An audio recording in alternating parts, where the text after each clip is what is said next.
Welcome to KB's Unemployed Show. Got a good show lined up for you today. Hope you enjoyed yesterday's show with Piper, my new once in a while news person. She was an absolute blast. I know we are going to have her back, but today it's a different show. We're going to talk about a few things. Number one, why you should never suggest someone be killed on social media.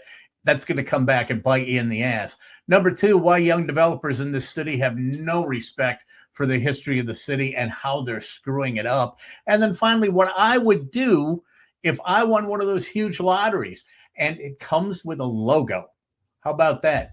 All that and more when KB's Unemployed Show starts right now.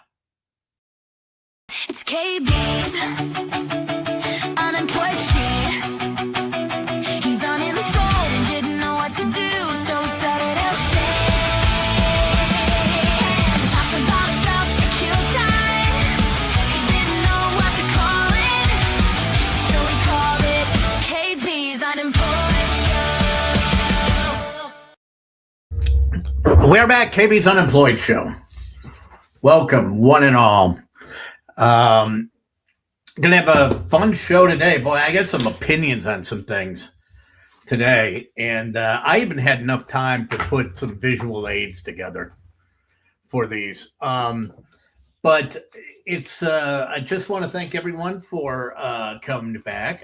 Send out a congratulations to my boy Mikey Heller, Mikey Three Putt, who started his new podcast, and so he's out there. All of us from the 97.3 Galaxy of Stars that were I don't know what I'm no longer needed. Maybe I don't know. No longer relevant. I don't even know how to put it. Well, no longer with the defunct station. He and Brian Butch and all starting to show up again. So you can get your fix of game personalities just about anywhere. So congratulations to Mike, of course. Mike is a dear friend and the only guy who gave me the absolute worst beating I've ever had it playing golf. And Butchie was there to see it. We were playing at Erin Hills, for God's sakes. And we were just playing a little match play. And I wasn't playing bad at the time either. And, Erin Hills is a very, very difficult course. And the ball that I used, that I put on the tee on one, went in the hole on 18. So 18 holes without losing a ball on that course is very, I'm gonna say it. It's kind of impressive. I'm not going to lie. It's kind of impressive. And ended up getting beat 7-6. The match was over after the 12th hole. I mean, he just absolutely crushed me. I think he shot 75 that day. And I went and played pretty damn well and just got beaten. So kudos to Mike on the golf course and on his new podcast. Like to thank, for those of you who were here yesterday, I'd like to thank Piper, the news woman, for coming on. Piper is going to be, we're just going to figure out the details. I think she's going to be a regular co-host. We just got to polish it around the edges a little bit. There, I have to put my shoe back in. I have to polish it around the edges a little bit and get her to, tighten some things up. But my God, she is such a funny person. She has lived 24 lives in the time that I've lived one. But I think she did a great job. I think she did a very good job. What is that, Ben? Yeah, he's saying that Mike's shows have been pretty good. Mikey's a pro. Mikey is a pro, and he's very, very good. That's what made the station great, is that we had all these different unique personalities, but we are all we each had our own little place, except for me. I think I was the oddball. It took people a while to figure out what I was all about. And, and this is going to sound very arrogant because it kind of is, but it's not meant to be. I do recall someone saying that Well, it wasn't somebody. I was just getting hammered by listeners going, "You're an idiot. What the hell do you know? You're a moron." Blah blah blah blah blah. And so the line that I would use is, "Do you know how smart you got to be to come off this dumb?" And that's kind of where I'm at. It's like, yeah, I know, I know what I'm doing. I'm not just ignorant and dumb on purpose, or dumb without knowing I'm dumb. I'm kind of dumb on purpose, although I am dumb about a lot of things. Don't get me wrong, and I prove it every day. Um, like to update you that there are some developments in the Drew and KB world. Um, Although I am not really at mercy to say, or at liberty, not mercy. I'm not at liberty to say, but there is a good possibility that we will reunite in some way, shape, or form before the snow flies again. If not before the temperature hits 90. So just wanted to let you know. So stay tuned here for all the updates when they become more, um, when it gets closer. But I mean, there's still a long road to go, but it's, I'm going to talk about that in a little bit because in one of my news stories, in fact, it's my "What color is the sky in your planet" story. Kind of frustrating that the turn of events is, it's what it took. It took the turn that it did with the station. So we're going to get started with some news. As I said, coming up on as I said on the show, we're going to talk about a bunch of things. I'm going to talk about what I would do if I won one of those super big lotteries, because I think Mega Powerball or Mega Bucks is around 600 million now. The first thing that I would do, and I have a logo. So you get to see that. I think it's a brilliant idea, but of course I would, because it's mine. And also going to talk about just a few other things. One thing that kind of grinds my beans is while I'm all for development and improvements to things, I'm just seeing some stuff that I'm finding to be very disturbing. And it's because this young generation of developers, these hot shots, these guys that are in their 40s and everything like that and throwing money around, they bug the hell out of me. Not only because they've made it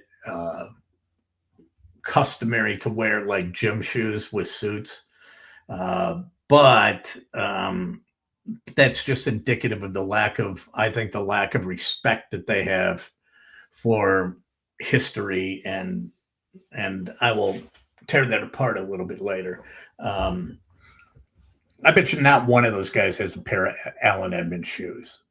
Allen Edmonds shoes, man, I remember when I started out in business, and when I graduated from college, and so had two suits, probably a blue one and a gray one, right?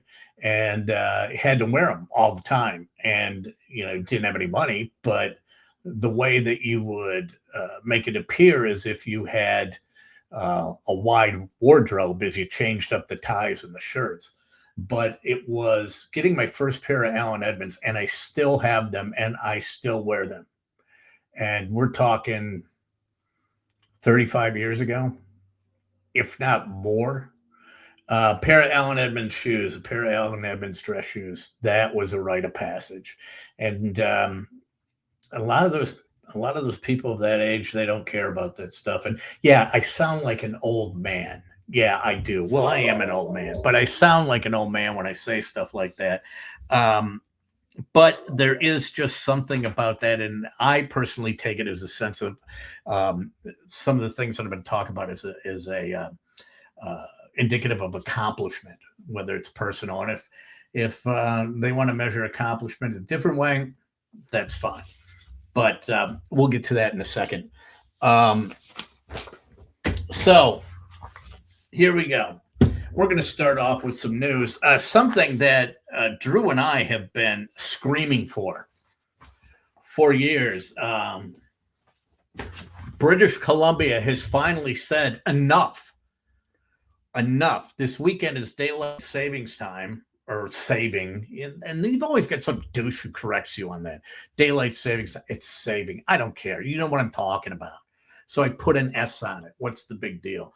And I don't even know what the other one is. It's daylight saving. And then I don't know. There's got to be another daylight wasting time. Who knows? But it's going to be daylight saving time this weekend. And that means that we lose an hour, right?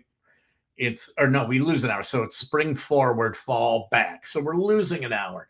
And it really doesn't matter because the sun is out the same amount of time. It's not like the sun has to stay out another hour. But British Columbia just said enough. We're finished with this. And this is going to be the last time they set their clocks. And as soon as they set it to daylight savings time, they went, we're finished. This is it. They're staying here. And they said the decision isn't just about clocks. It's about making life easier for families, reducing disruptions for businesses, and supporting a stable economy.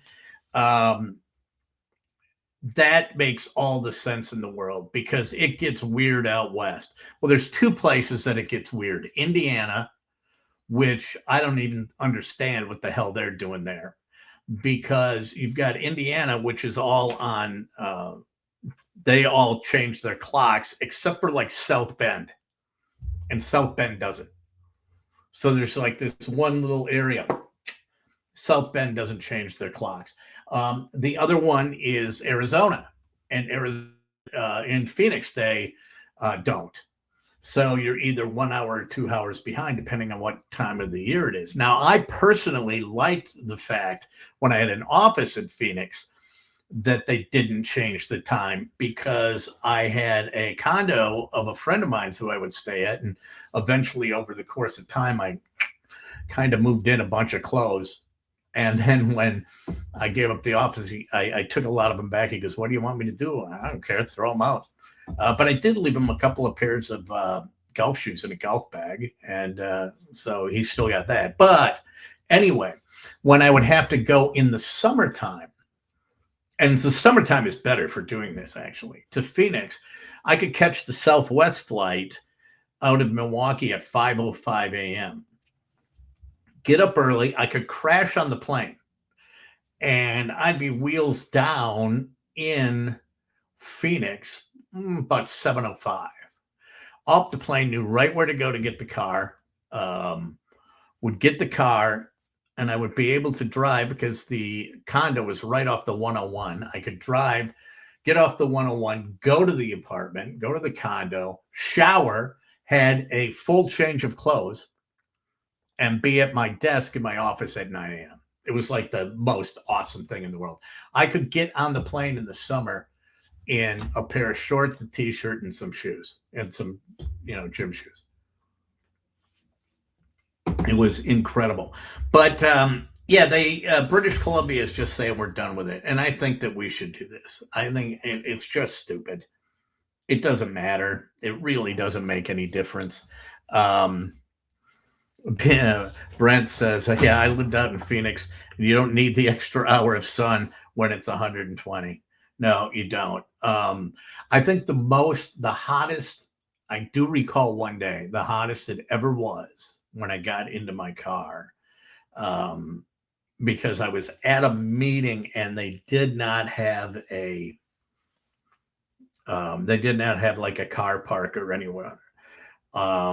When I got into the car, it was 127 degrees. It is insane. I mean, it's crazy. You have to get a sun shield for the window, otherwise you're toast. You almost have to drive with oven mitts, and that's not an exaggeration, because the steering wheel will get so hot. And don't buy ice cream unless you go shopping with an igloo cooler. And if you're buying milk or anything like that, get home quick. But all that being said, I'll take 110 over 20 below every single day of the week. And I try and explain that to people, and I say, listen, it's very simple. When it's 20 below, you don't go out. You stay in the house. When it's 110, you don't go out. Um, but in the morning, probably from 3 o'clock on, you don't go out. From 3 to about 8:30 or 9 o'clock, you don't go out. But in the morning, it's 85, 90 degrees. You can go out. When it's 20 below, you can't go out at all. It's not like, oh, the mornings are at 20 below and noon it's 40. No, not at all. It's unbearable. And if you do have to go outside in Arizona, you can do it in shorts. That is my line of demarcation right there. This one, a former Twin Peaks server. Now, and the reason that caught my eye is that we don't have any Twin Peaks around here, but they do in Arizona, and I've been to those. It's one of those. It's Twin Peaks, Hooters, Tilted Kilt, those types of things where they have substandard hamburgers, a lot of deep fried potato skins, options that way. You've got your chicken Caesar salad with chicken, blackened chicken for $6 extra. Every menu's exactly the same. And then you get trampy waitresses that dress in something that's generally low cut and very revealing. Well, a former Twin Peaks waitress said, I love this. She says her name is Sasha, and she's at Count Blah Blah on TikTok. And she says a regular started coming in every Sunday morning when she was about 18 or 19 years old and sat in her section and would tip her $100 to $200 every time he came in. And she said, wow, I'm making good tips. This kind of feels normal. Now, me, if I get one guy who's coming in once a week and dropping, well, I wouldn't have one guy, but I'd be just saying if I was a woman, a guy coming in and dropping $100, I don't care what I'm wearing that's revealing $100 to $200. If I'm not a peeler and I'm getting that kind of money, there's an issue. That should be a big red flag. But she said it felt normal, nice enough guy. But over time, the customer's behavior started getting a little bit weird when he started coming in and saying, hey, here are some house renovation plans I've got. Why don't you take a look at that? And then, so she did. And then, oh, that's nice. And he said, I'm putting a menu together for you. Okay, well, there's red flag number 2. I'm putting a menu together. No one has ever put a menu together for me. Well, I mean, obviously you're married and you talk about what you're having for dinner. But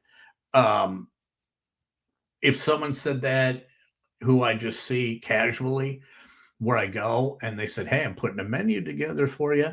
Well, that was a red flag. She was duly noted. And so she became a little bit wary of this dude.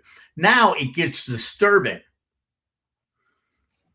because as the plans were developing, he came in and showed her, hey, here's the dungeon I'm building in my basement.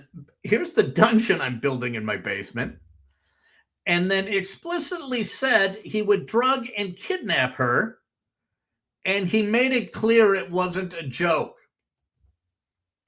So basically, he's grooming her with $150, $200 a Sunday. Is going to make a nice menu for her. But here's the thing that's bothersome. She reported it to management. And so what did management do? Did they banish him from the restaurant? No, they did not. They said, they went up to the guy and said, hey, you can't speak to our servers that way. And then did not ban him, but said, you have to sit in a section that she's not handling. And she would have to be escorted to and from her car while he kept coming in. Now, I don't know if he was ever arrested or ever apprehended anybody. But Marla says, was she on the menu? Yeah, it's like that. Was it Hannibal? Was that the sequel to Silence of the Lambs when Anthony Hopkins is sitting there and what's his name is at Ray Liotta's at the table having dinner. He's got the top of his head cut off and he's frying his brains up tableside. Yeah. No, she wasn't. As far as we know, she was not on the menu. We don't know what happened to the guy.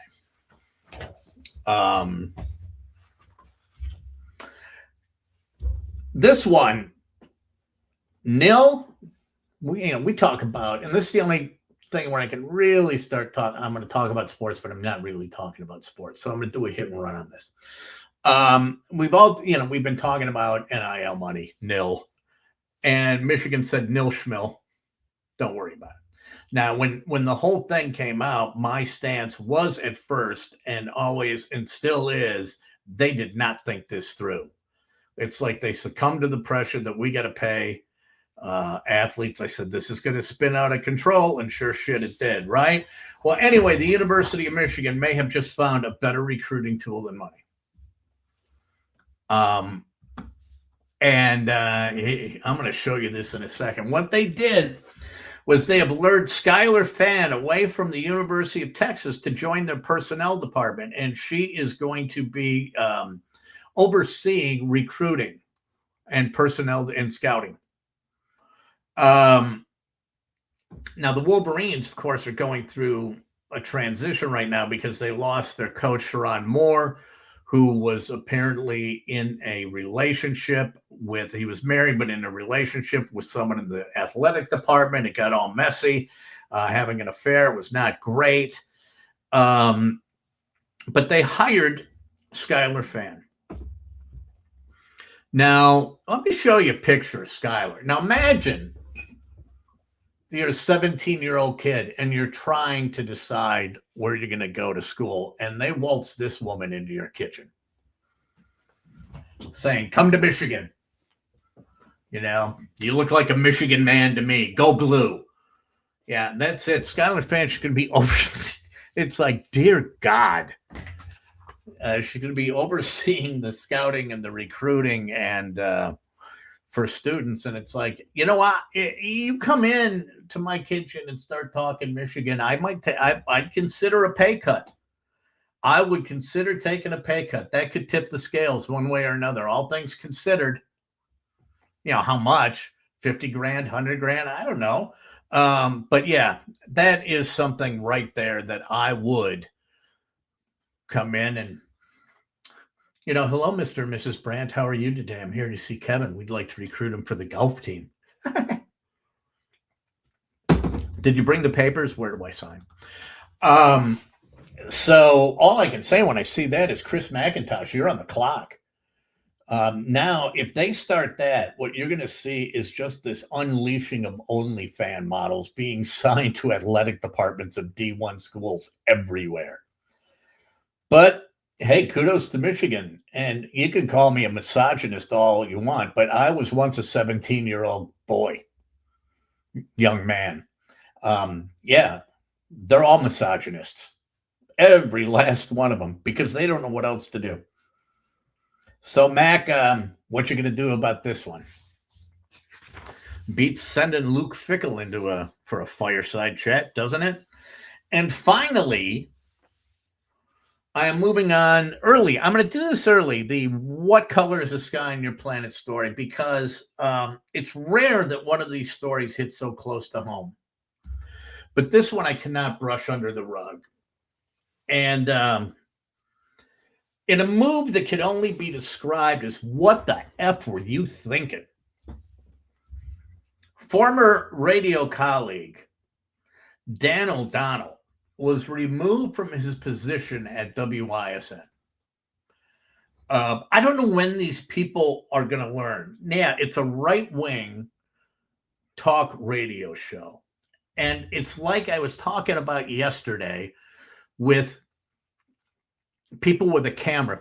I've got a camera. I can walk right up to a bison and nothing's going to happen to me because I've got a camera in front of me. Or I can stand and watch a tornado come at me until it's 250 yards away and nothing's going to happen to me because I have a camera.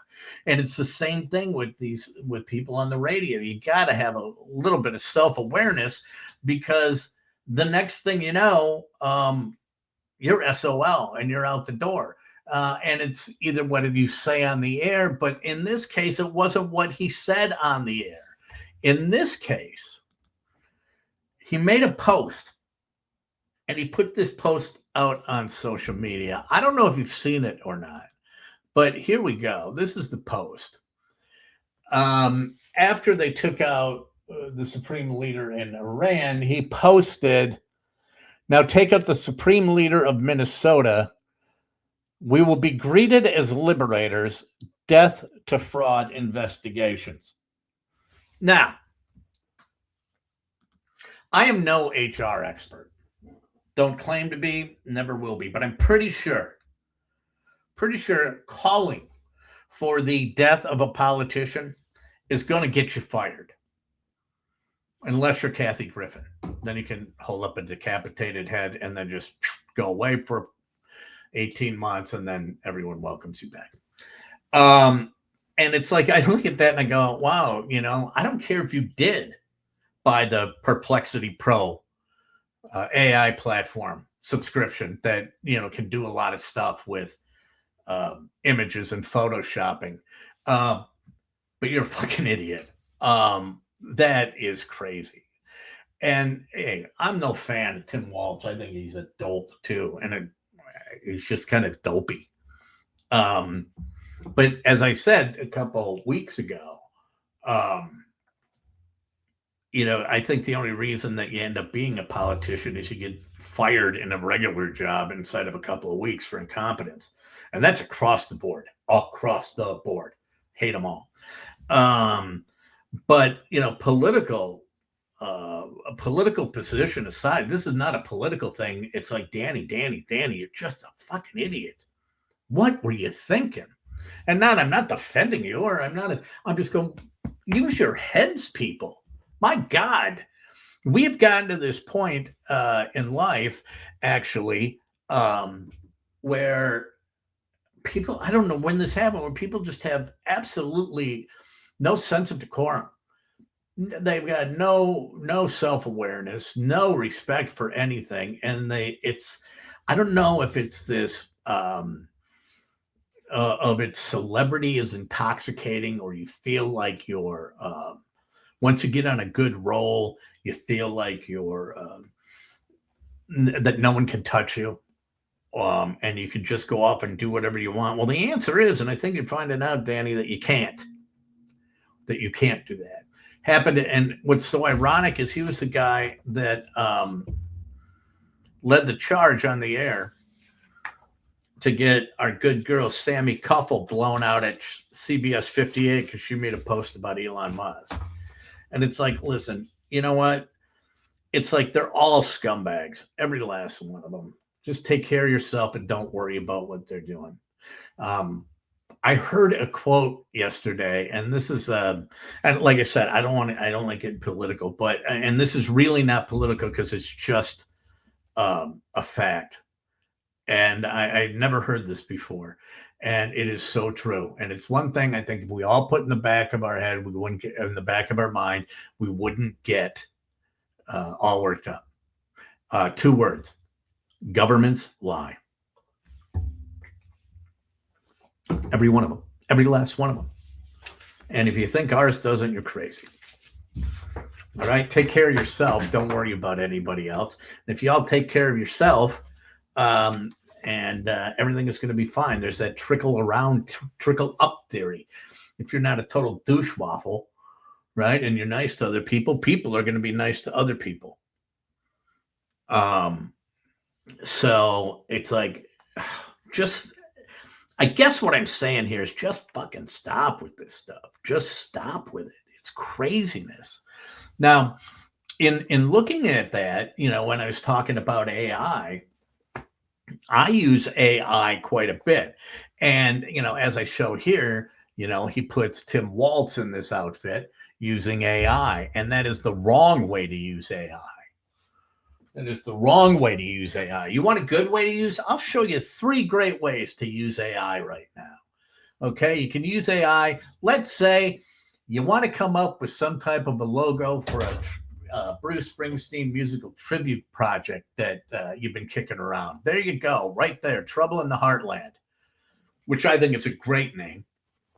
Now I just got to get someone to do it with me. Ooh, excuse me. Trouble in the Heartland, a tribute to the music of Bruce Springsteen. And it's not like you're a tribute band. It's like you're playing the music. You're not going out trying to act like you're Bruce Springsteen. You're tributing the music, not the guy, right? Um, because I kind of think the guys, people that go out and do tributes and then, get plastic surgery or grow their hair out to look like the guys and stuff like that. That's kind of, in a way, that can be kind of creepy. I mean, I kind of like the music, and I'm not gonna lie.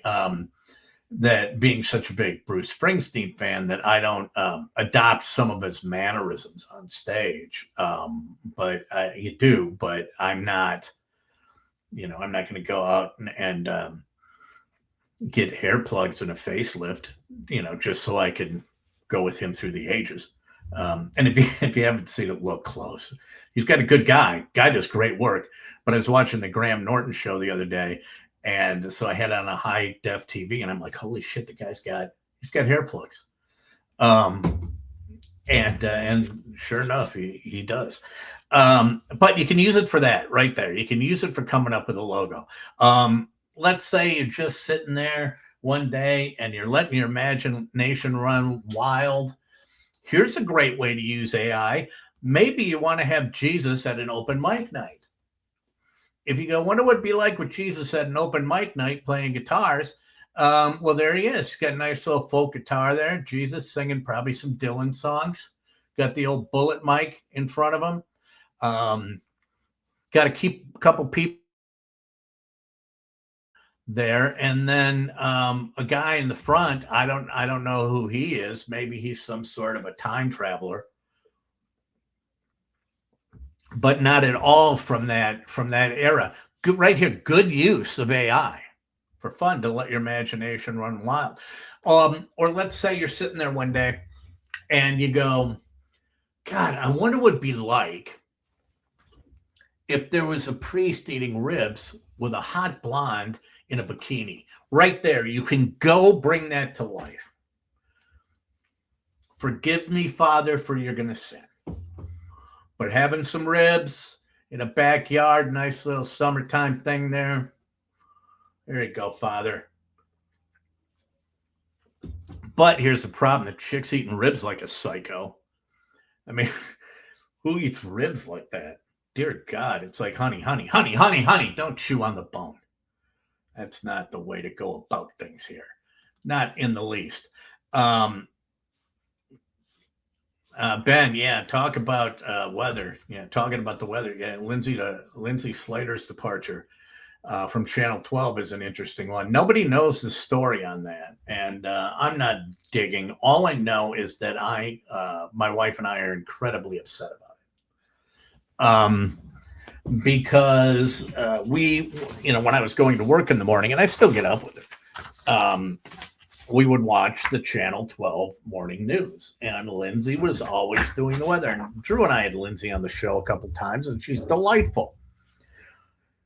And we would have had her on more often, except I think she went over and they cut a deal because Steph Sutton is over with Bob and Brian, and then she was over with that building. And so we didn't have access to her anymore, but she was just charming as all get out. And I would be able to, sometimes when storms were coming in, or when it was getting, when it was getting hot, I'd just shoot her a text. We're going to get some storms popping, Linz. But in the morning, she was great. And she would,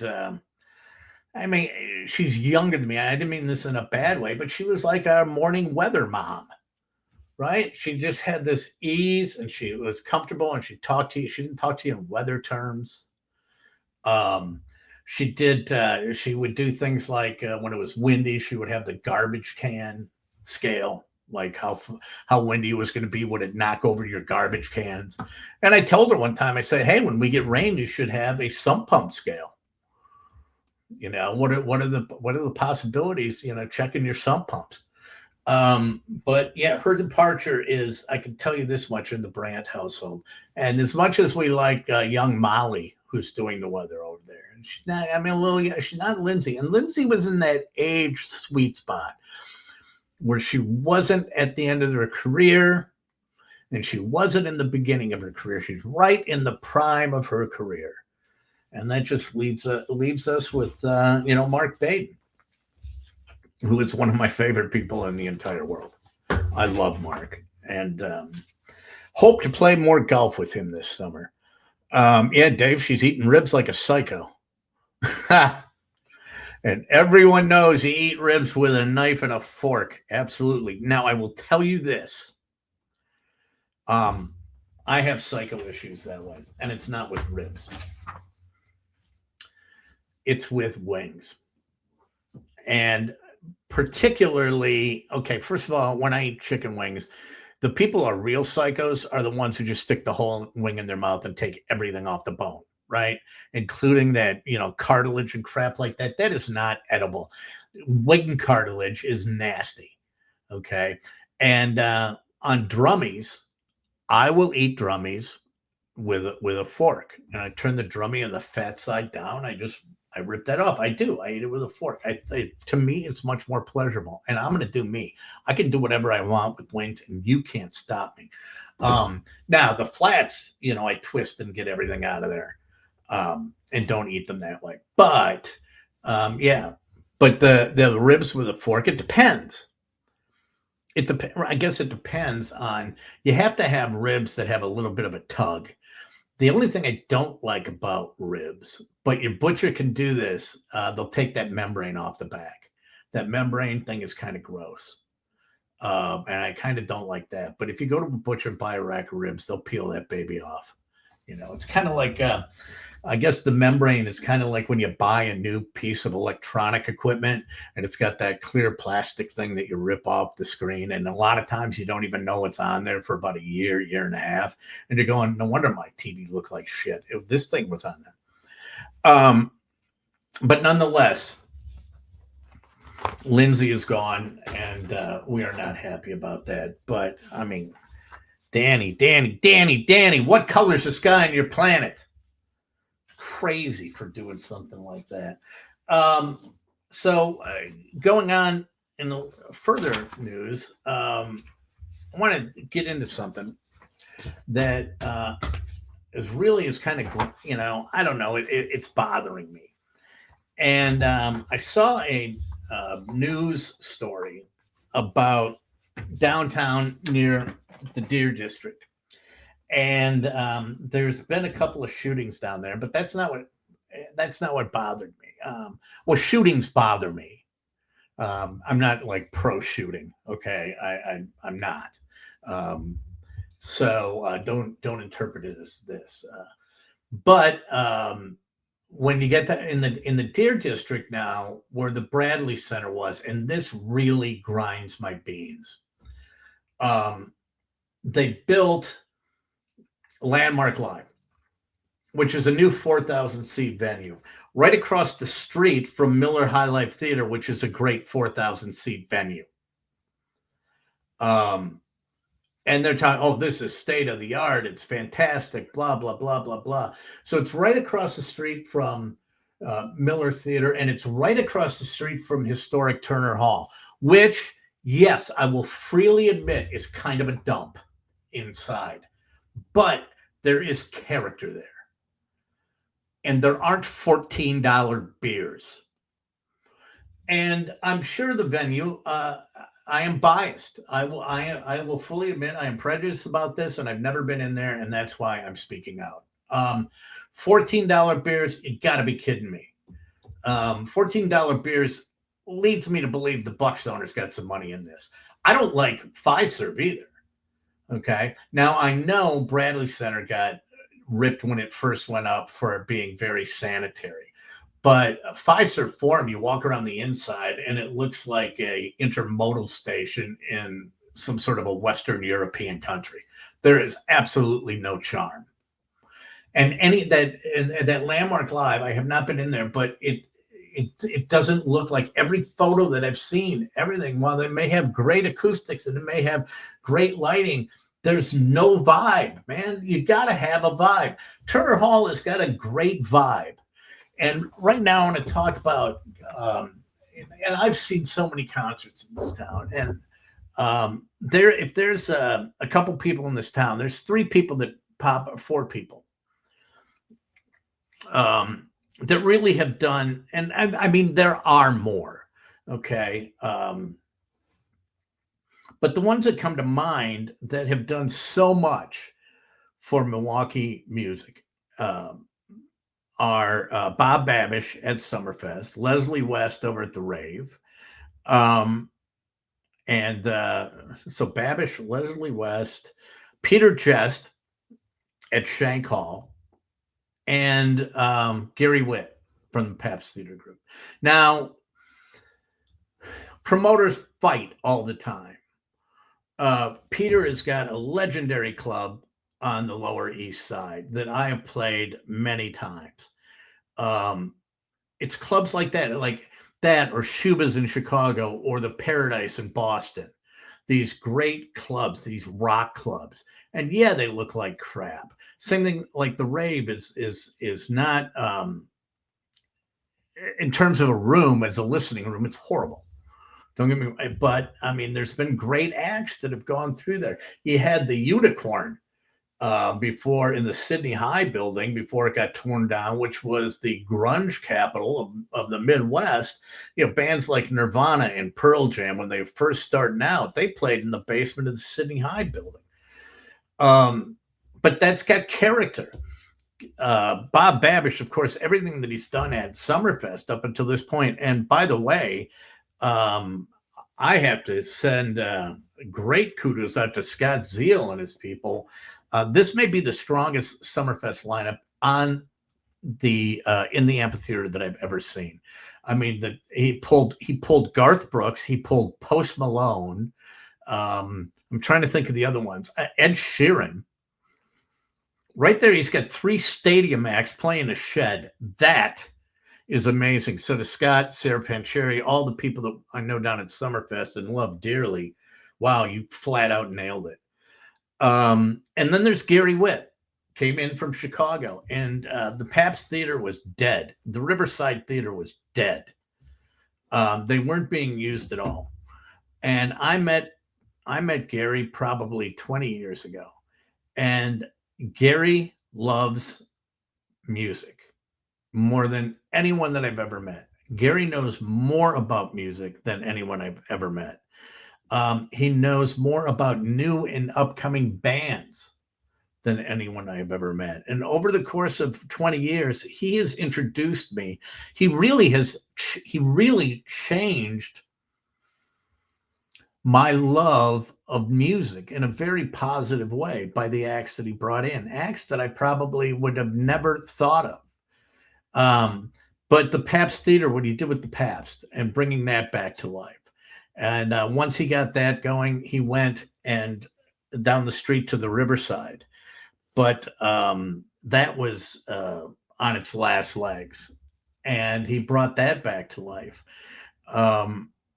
And it's all because of the love of music that he has.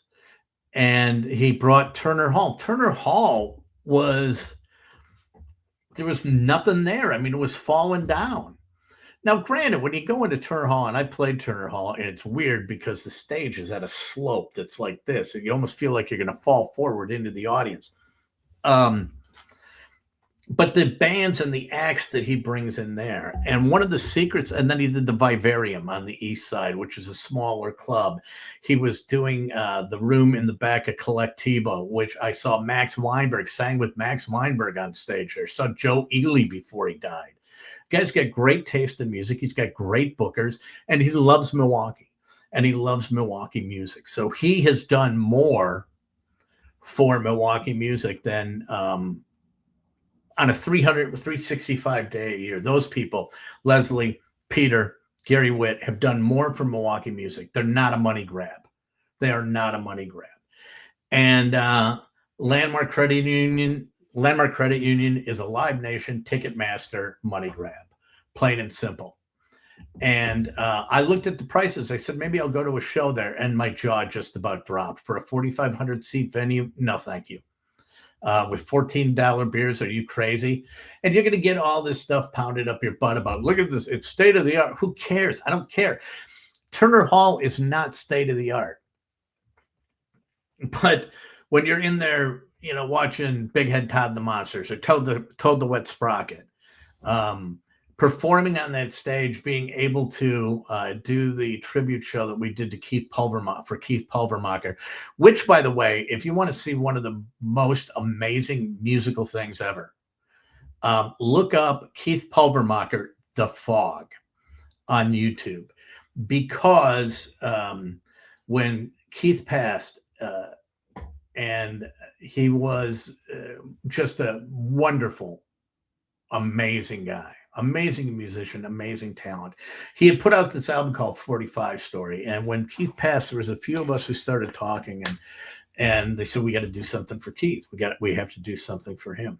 And a couple of us came to the conclusion that what we should do is we should take his album 45 Story, which was written during the time that he realized that he had developed cancer. And these stories are all about him being age 45, 45 Story, and put it together. It's an amazing piece of work. And we said we should do a tribute show for Keith and raise money, but let's play his album and get people to come together and pick a song, and then we'll play his album with his band from start to finish. So I was lucky enough to do a song. Rob Anthony, great musician, did a song. Carvin Walls out of Minneapolis. Keith's whole backup band, Phil Norby, Joe Richter, Willie Porter. I mean, everyone got on board with this.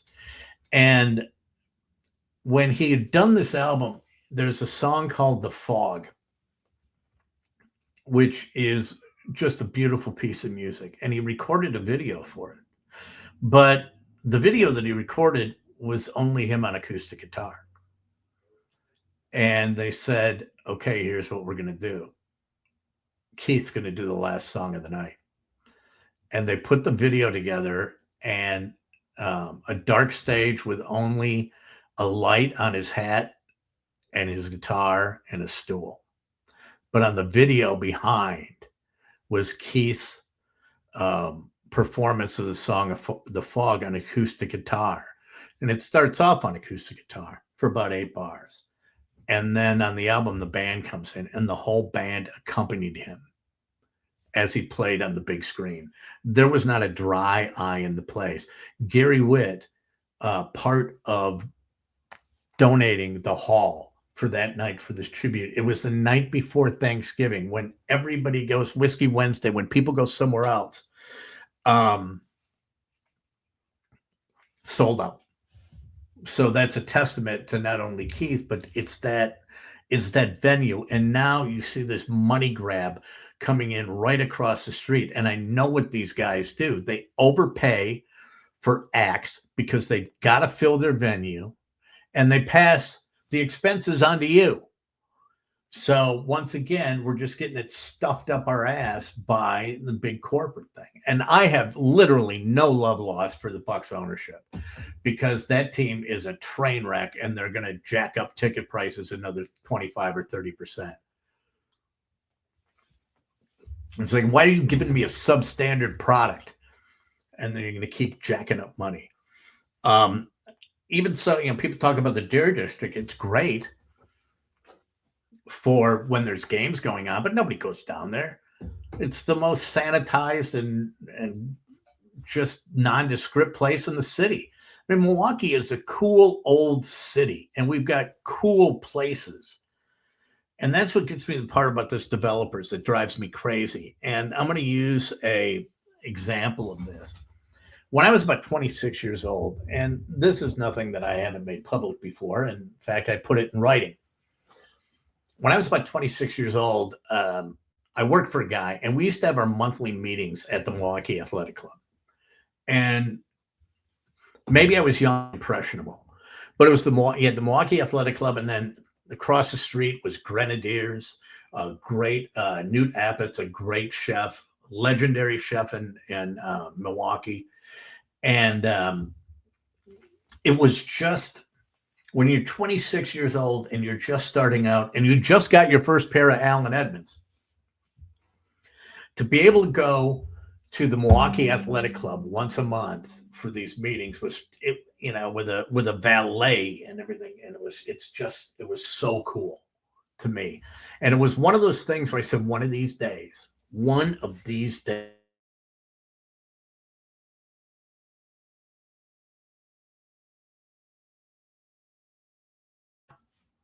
There we go. I just kind of lost that. I don't know why. So one of these days, I'm going to be a member there. And it was a long road. And probably about 10 years, I was able to join. And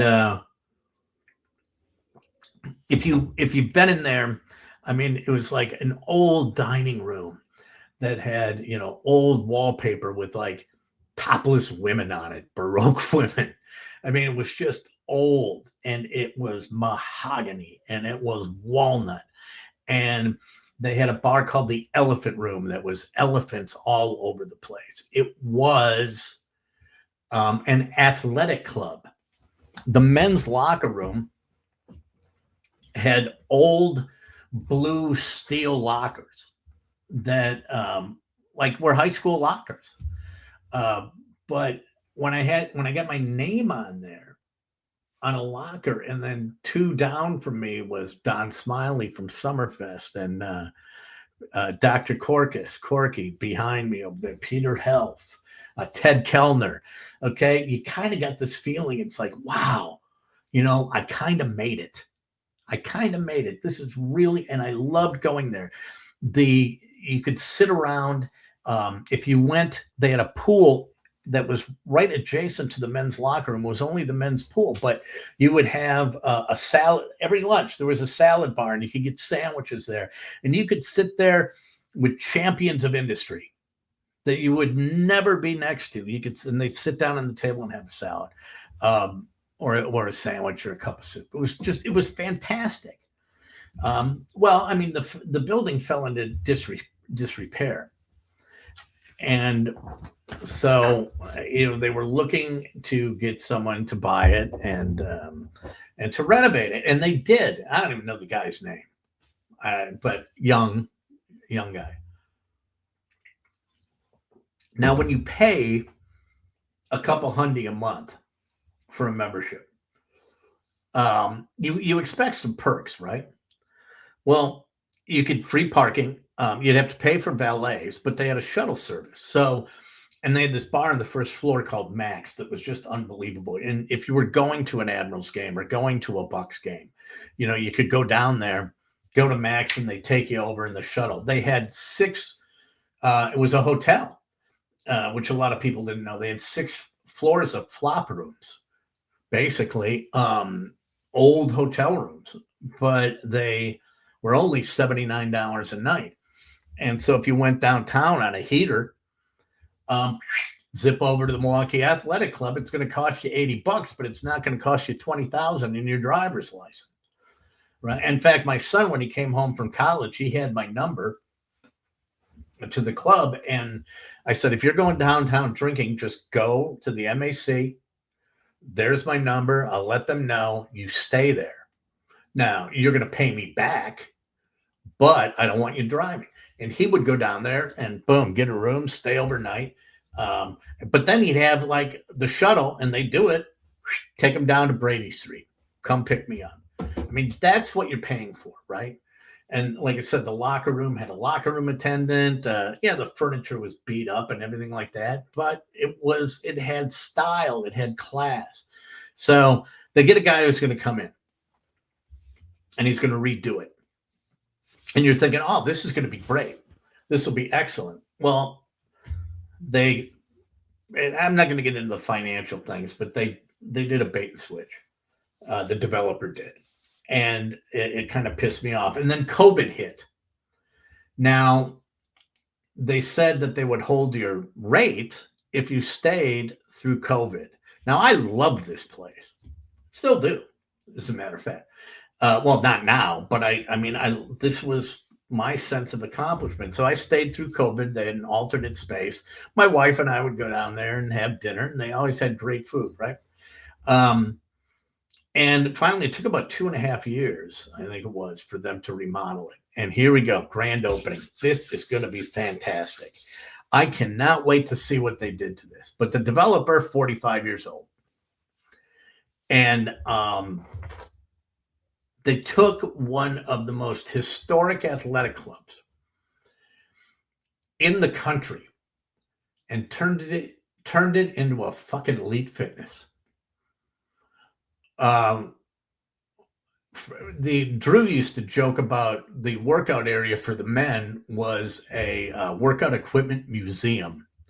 It was so old, and it was horrible, but you weren't going there to work out. Now they've got all this state-of-the-art stuff and these trainers and these muscle heads that are, dropping free weights all over the place. And it's like, man, oh man, what did you do? And the worst part was the locker room.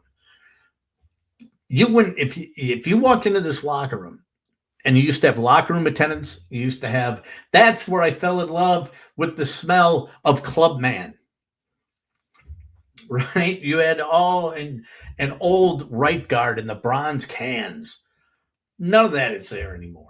The sitting area where you would sit around with people and you would watch NCAA games and they had a refrigerator with beers. It looks like it's a break room. They said, well, we have an area for the members, which looked okay. Well, you had no salad bar anymore by the pool. Okay. And they took a lounge in the second floor and they turned it into a lounge, which really looks like it's the student commons at a community college. And it was a developer who's in his mid 40s who sucked all the life out of this place. And it was heartbreaking. And then bit by bit, they started chipping away. Next thing you know, there weren't any valets. And then it was, okay, the parking garage that was right there, if you were an MAC member, you could park for free. Then you went in there and you parked for free and you just had to say, hey, I'm parked in the ramp. Well, then it was only parked for free for 2 hours. Then next thing you know, it's discounted parking. And I was getting more and more pissed off. I'm like, why am I even going there? So I did some background checking on the guy and the developer. And I'll be damned if he doesn't own the fucking parking ramp right next to the MAC. I went, there you are. There you are. And so now you've got a sanitized, nondescript, elite fitness that they're dinging people $500 and upwards a month for with marginal food. I would say even overpriced average food. And so it's real sad. But these young developers, they do stuff like that. They come in and they take all the life out of things. And I don't think, and it's happened to me I watched it happen at a country club that I belonged to for a while, is that what they do is they get new ownership that comes in and all they want is the money and the cash flow. Now, I'm not a snob and by any reason, by any stretch of the imagination that way. I'm a dumpy guy. My wife and I are elbows on the bar people, right? We're not country club people. We would not go to galas or any of the things like that. But I just like to play golf and, with someone who's not dragging an igloo cooler around, in cut off jean shorts and something that's nicely manicured. That's all I care about. Right. And, but I've seen them do this at country clubs where all of a sudden they just bring all these people in because they need the cash flow and no one's got skin in the game. And it's just all you have to do to get in is write a check. You don't need a letter of recommendation anymore. When you needed a letter of recommendation, you could keep some douchebags out, but you can't do that. Here we go. James, the YMCA locker room was just renovated. It has become super sterile and institutional. Yeah, that's the thing, is that they see it as being new, so it's great. And it's not. Old is great. New is not great. And no, I don't have the kind of coin that I could end up going to Milwaukee Country Club, in that locker room, which is like that, but it's over their dead body that would ever get changed. Right? I mean, I don't have money, much less old money, but there's something about that feeling of being at a place like that. And the young guys just suck all the life out of it. Which brings me to the last two things I want to talk about. I'm not going to. First thing I want to let you know is there's not going to be a show tomorrow, but we're moving it to Friday. And Friday, the show will be an Oscars preview show with Matt Miller, a man about film. He will be on. And I think we're having Piper back because she is a film minor and she has seen over more than 300 movies last year. So if we can get her to come on, I'm just going to put her and Matt on and let them go and get the hell out of the way. But no show tomorrow, a show on Friday. But that gets me to the two things I wanted to talk about. And one of which is I'm going to go back to the Deer District and how they turned that whole area down there into just a big cement jungle. And, it's, oh, look at the development, look at the new. And it's like, no. And I've hated the name the Deer District since day one. Can't stand it. I don't even like going down there. I hate the bars. The bars there's just no character. There's no vibe. It's all, it's all very geometric. It's, and any type of vibe is manufactured, right? It's like the original Pat O'Brien's on Bourbon Street was great. But when you could get a Hurricane anywhere now, or a Fat Tuesdays, Fat Tuesdays, it's the, freaking Applebee's of New Orleans bars. I mean, there's no vibe there. And in the Deer District, it's just it's the same thing. I don't know anyone even goes down there. Like if it's a Wednesday and there's not a game, and no one says, hey, let's go down to the Deer District. You go to St. Louis and Ballpark Village right next to Busch is incredible. It's always packed, but it's got a cool feel to it, right? But I've always wanted to do this, and this goes back to, I think, right when the Deer District opened, which I'm not sure was it 16, was right around. It was only up, and they finally started calling it the Deer District was when Drew and I first started doing the show. I don't remember who it was, but he called into the show and he said, I had made the comment, I hate the Deer District. I just thought that, to me, that seemed forced. Deer District. It was just forced. There was nothing cool about it. And he spit out a name that I latched onto. And as I was thinking about it, and then I saw that these lotteries are getting like absolutely huge. And I said, you know what? If I win the lottery, I am going to go down. I'm going to march down to that office down there, wherever they are now. And I'm going to throw, let's say I clear, it's one of those $2 billion ones, and I cleared 700 million. I'm going to walk down there. I'm going to throw 60 million in cash. And I'm going to say, I want to buy the naming rights. I want to buy the naming rights to this area. And I'm almost dead. And that's a whole ton of money, right? I'm not going to use it all. So I might as well blow a big wad of it. And I said, I'm going to go down there. I am going to buy the naming rights. And I am changing the name to Antler Town. I don't know who the listener was that came up with that. I fell in love with it immediately. I was thinking it would be KB's Antler Town, but Antler Town is so much cooler.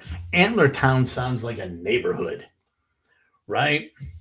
Buckhead, Bucktown in Chicago, right? Streeterville, Antler Town, 60 million. My dying, on my deathbed, I'll throw that money right there. 60 million. I want to see Antler Town before I go belly up. Absolutely, I do. So let's get a rally behind it, Antler Town. Oh, and then here's the other thing that's got me chapping my ass too about this whole thing is they want to take down the Mecca and they want to take down the Milwaukee Arena or the Miller High Life Theater. Why? Because it's going to cut into their revenue at that Landmark Live. And I know they're trying to, if you hear about this, get on board with this. They're trying to turn it into a historical landmark, which they should. Mecca for me, when I moved down here in the 80s, do you know how many Bucks games I saw with Sidney Moncrief and Nelly when he was the coach down there, and Terry Cummings and Jack Sikma, Randy Brewer. I saw Doc Rivers hit the game winner against Notre Dame when he hit the 50-plus foot shot as time expired. There were so many things that I saw down in the Mecca that were just fantastic. There's so many memories. The South Bar at the Mecca, when the Bucks games were going on, and this is something these young guys wouldn't know, half the city of Milwaukee was built at that South Bar. You would go into this, and you would go into a game, and you would go out at halftime, and I can't even tell you how many times it happened. I would go out at halftime, start throwing it back a couple of pops with people around the South Bar. The next thing you know, the game is emptying out. So many deals were cut down in that corner of the place. And now they want to tear it down. They want to make a hotel because we need more hotels for the convention center. It's like, no, you know what? There's a lot of other places that are around that you could put hotels in. You know, you tear down the Mecca and you put a fucking hotel up that's just like every other hotel in the world. It's going to be, yeah, it'll get used, but there's no freaking character. It's like it's like the freaking hop. It's, you know, the trolley. We didn't need a fucking trolley. Why do we need a trolley? We got a trolley that goes nowhere. They did a story in Milwaukee on Milwaukee.com where they had the time it would take to get from point A to B on the trolley, the time it would get walking, and the time it would be hailing a cab, which you could never do in this city at the time. And you can't do it now because everyone's got Uber. But before, Milwaukee was like the worst cab city in the world. And they ran a test, and it was quicker to walk than getting on the hop. So that's like, we got to move forward. We don't have to move forward. We have to move in the correct direction. And sometimes in the correct direction, it's leaving the cool stuff alone. Ben says, without the Mecca, where would the Admirals play? They wouldn't. They're done. 70 years of hockey tradition in Milwaukee. Done. They wouldn't play anywhere. There's nowhere else for them to play. People go, could they play at the Fiserv? No. First of all, they're not going to play at Fiserv because Fiserv, I was there for the Wisconsin hockey showdown, and it is just a god-awful arena for hockey. It's terrible. On the end seats in the behind the goals, there's no seats. Those are the best seats. Those are the big money seats in a hockey arena. Down low in the corners, there are no seats down low in the corners. And I am sure that the Bucks ownership group would absolutely stuff it all the way up with a red hot poker for rent.